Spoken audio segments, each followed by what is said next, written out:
729 centimeters in feet?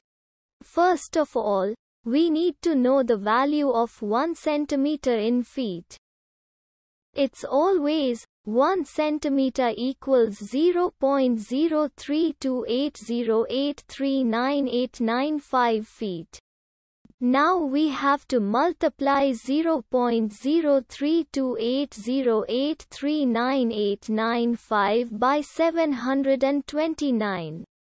Therefore, 729 centimeters times 0.03280839895 feet equals 23.917322834555 feet. So, in other words, 729 centimeters equals 23.917322834555 feet. We hope you have enjoyed this video. Please like and subscribe to our channel for more videos like this.